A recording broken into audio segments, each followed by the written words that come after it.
নাকি আমার কপালের বোকাচোদা লেখা আছে? রেপ করেন না, প্রোটেকশন না মাস্টারবেট করছিলেন? What the fuck! দেখেন যে যাই বলেন, এই আর্মি অফিসারের জায়গায় আমি হলে এই মেয়েটাকে একটা কথাই বলতাম, मुंह बंद रख वरना मुंह में दे दूंगा चोको।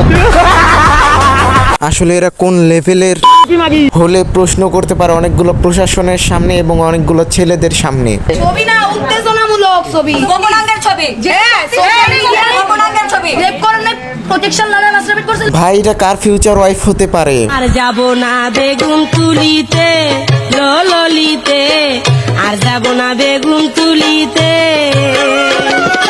হাতে নাতে। এই মেয়েটার সাথে যে ছেলেটার বিয়ে হবে ওই বেচারাটা বিয়ের পরে ঠিক এই কথাটা বলবে, मछली जलती लानी है वो मछली वाला चौथ है। গাইস আই এম ব্যাক আর একটু অল্প কিছু সময়ের জন্য। তো তারপর বলো কেমন আছো তোমরা? বরাবরের মতো নতুন আরও একটি ভিডিওতে হাজির হয়ে গেলাম আমরা। আজকে কথা বলবো শাহবাগের ওই মাগিকে নিয়ে। তো আজ এরা বক বক করে না করে দেরি, সোজা ভিডিও শুরু করি। আপনি টহলের নাম করে এসে আমার আরেকটা বুঝাবেন আমি কি বোকাচোদা? এটাই আমি বলতে চাই, আপনি একজন বোকাচোদা।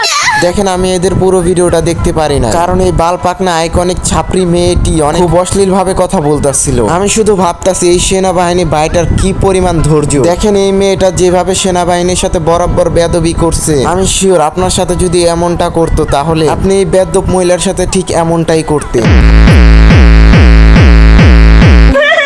আর এই টাইপের কিছু মেয়ের আছে যারা এরকম ব্যবহার করাকে স্বাধীনতা বলে। তাদেরকে বলে দিই এটা স্বাধীন না, ওইটাকে গাভিন বলে।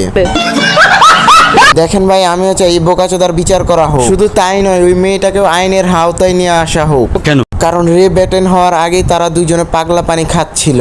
একটি মেয়ে আমার বাসায় আসে, আমার সাথে আমরা একসাথে মদ খাই এবং একটা সময় সে ঘুমিয়ে পড়ে। ঘুমন্ত অবস্থায় আমি তাকে কতটা সংস্কারী মেয়ে হলে একটা অচেনা ছেলের সাথে রুমে যেয়ে মদ খায়?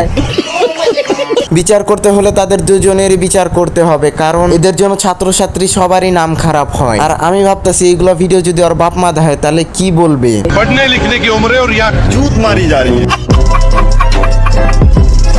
আচ্ছা মানলাম একটা ছেলে শুধু ভুল না পাপ কাজও করছে, ন্যায্য বিচার জন্য তাকে পুলিশের আওতায় দেওয়া হয়েছে। তাহলে আবার এগুলো কেমন ডিমান্ড? 10 মিনিটের জন্য ছেলেটিকে 10টি মেয়ের হাতে তুলে দিতে হবে। যেহেতু তোরা নিজেরা আইনটাকে হাতে তুলে নেবে তাহলে আইনের কাছে গেলি কেন?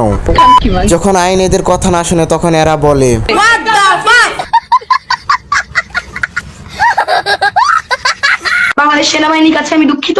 বাংলাদেশ সেনাবাহিনীকে আমি বলতে চাই যে আমি আন্তরিকভাবে দুঃখিত আপনাদের কাছে। बस हवा निकल गई। ভাই মানে নিজেকে কুল বানাতে গিয়ে এত বেদ্যবি করে আর এখন ক্ষমা চাচ্ছে,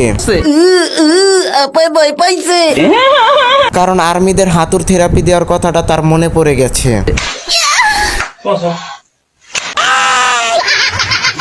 যখন দেশে এরকম যুদ্ধ, যখন একটা মানুষের সামনে এসে কথা বলতে পারে না, যখন পুলিশের গুলির মুখে আমি একটা কথা বলতেছিলাম এবং তখন আমাকে সবাই কুইন কুইন বলছিল। এই কথাটাই আমিও একমত। আন্দোলনের সময় আমি যখন তার প্রথম ভিডিওটা দেখি, বিশ্বাস করেন রাসেল ভাই এই মেয়েটার জন্য আমি একটা কথাই বলছিলাম,